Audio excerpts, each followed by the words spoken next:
சிம்பிளா வீட்லயே chicken lollipop பண்றதுக்கு கடையிலேயே சொல்லி லாலிபாப் பண்ற மாதிரி சிக்கனை கட் பண்ணி வாங்கிக்கோங்க. இப்போ சிக்கனை ஊற வைக்க மசாலாவை ரெடி பண்ணிக்கலாம். 1.5 spoon Kashmir chilli powder, 3/4 spoon chilli powder, காரத்துக்கு தகுந்த மாதிரி பெப்பர், ஒரு முட்டை, 2 ஸ்பூன் கார்ன்ஃபிளவர் மாவு,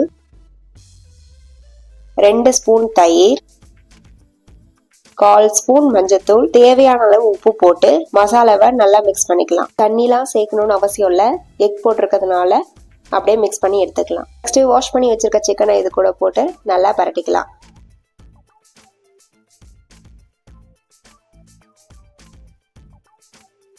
இதுல 1 ஸ்பூன் இஞ்சி பூண்டு பேஸ்டையும் சேர்த்து மிக்ஸ் பண்ணி 1 hour ஊற வச்சிடலாம். பேன்ல எண்ணெயை சூடு பண்ணிட்டு ரெடி பண்ணி வச்சிருக்க சிக்கனையும் இதுல போட்டு பொரிச்சு எடுத்துடலாம்.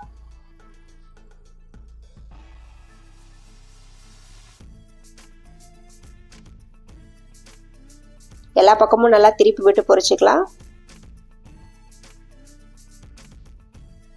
சிக்கன் நல்லா வெந்துருச்சு. இப்போ இதை எண்ணெயை வடிச்சிட்டு எடுத்துக்கலாம். ஃபைனலா வீட்லயே டேஸ்டான சிக்கன் லாலிபாப் ரெடி. இதே போல நிறைய குக்கிங் வீடியோக்கு ஹச்சு கிச்சனை சப்ஸ்கிரைப் பண்ணுங்க. தேங்க்யூ ஃபார் வாட்சிங்.